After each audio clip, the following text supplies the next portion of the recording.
वंदे मातरम मित्रांनो, माझं नाव सोमा कुराडे.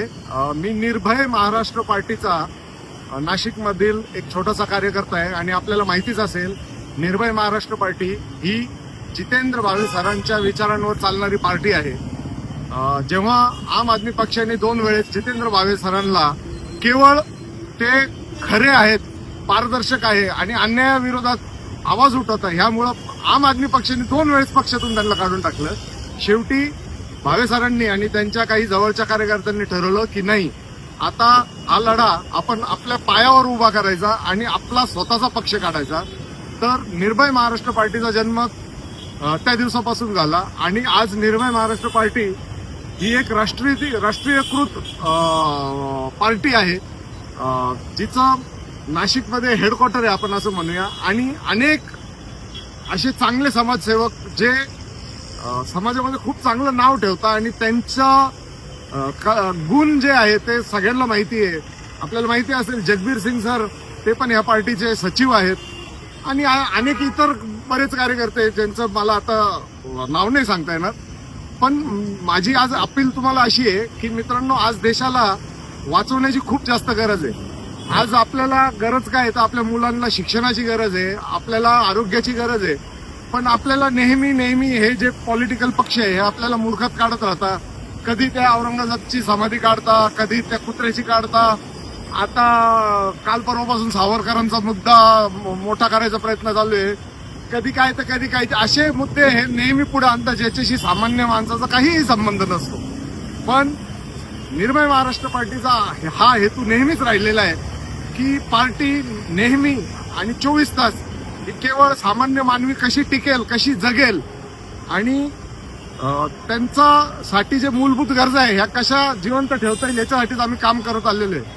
अनेक क्षेत्रांमध्ये हॉस्पिटल असू द्या, शाळा असू द्या, बँक असू द्या, फायनान्स असू द्या किंवा रस्ते असू द्या. आता हा जो रस्ता आपल्या समोर दिसतोय हा न्हायचा रस्ता आहे. महाराष्ट्रामधला सगळ्यात मोठा उड्डाणपूल आहे. गेल्या 4-5 वर्षापासून, एक उदाहरण म्हणून सांगतोय, 5 वर्षापासून या पुला घालून वाहनं यायला 2 व्हीलर ते सटकायचे पावसाळ्यामध्ये. पण निर्भय महाराष्ट्र पार्टीने त्याच्या मागे इतका मोठा लढा उभारला. 2-3दा ते न्हायच्या अधिकाऱ्यांना उचलून आणलं, ती खरी परिस्थिती दाखवली. शेवटी आपण सगळे नाशिककर बघत आहात, आता पुलाखाली सगळीकडे काम चालू झालेलं आहे. आणि ह्या वर्षापासून मी तुम्हाला आश्वस्त करू इच्छितो की एकही गाडी सटकून पडणार नाही.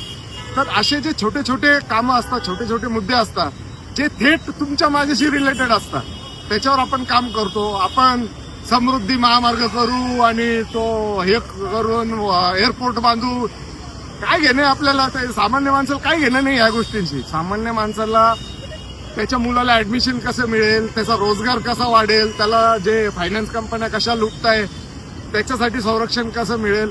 कारण मूलभूत हक्क जे आहे ते सामान्य माणसाला माहिती नसतात. आणि जेव्हा ते मूलभूत हक्क ठेचले जातात तेव्हा जितेंद्र भावे सारखे माणसं जन्माला येतात. नाही तर काय गरज आहे जितेंद्र भावे सारख्या माणसाला जन्माला यायची? तो माणूस आज गेली 40 वर्षापासून रस्त्यावर काम करतोय, आपल्याला सगळ्यांना माहिती आहे. गेल्या 5-6 वर्षापासून तर त्यांचे जे 26 दुकानं होत त्याच्यावर पण त्यांनी तुळशीपत्र वाहून दिलेले आहे. आणि 24 तास तो माणूस केवळ सामान्य मानवीच्या हक्कांसाठी, न्यायासाठी आणि अधिकारासाठी लढत असतो.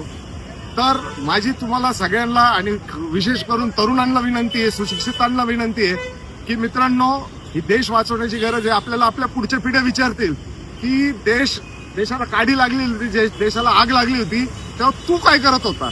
तर कमीत कमी जर तुम्ही आमच्या पक्षामध्ये आलात, आमच्या पक्षाकडनं तुम्ही लढलात प्रश्न घेऊन, तर तुम्हाला हे उद्या तुमच्या लेकरांना सांगता येईल की नाही, मी निर्भय महाराष्ट्र पार्टी बरोबर होतो आणि मी साध्या प्रश्नांसाठी आवाज उठवलेला आहे. मला या निमित्ताने तुम्हाला एवढंच सांगायचं आहे की आज शाळा, दवाखाने इतक्या मोठ्या प्रमाणात महाग झालेले. साधा ताप जरी आला, साधी डिलिव्हरी जरी असली एखाद्या महिलेची जी नॅचरली होत असते, भगवंताची आता आजचीच एक बातमी आहे, अँब्युलन्स आली नाही म्हणून रस्त्यावर एका महिलेने प्रसूती केली. जी प्रसूती देवानी नॉर्मल व्हायला लावली, फुकटात होते, त्या प्रसूतीचे आज हॉस्पिटलमध्ये 50-50 हजार रुपये घेतले जातात. तर ह्या अशा परिस्थिती जर थांबवायची असेल तर निर्भय महाराष्ट्र पार्टीमध्ये सामील व्हा. आपण एकत्र येऊ आणि ह्या नालायकांना धडा शिकवू. वंदे मातरम.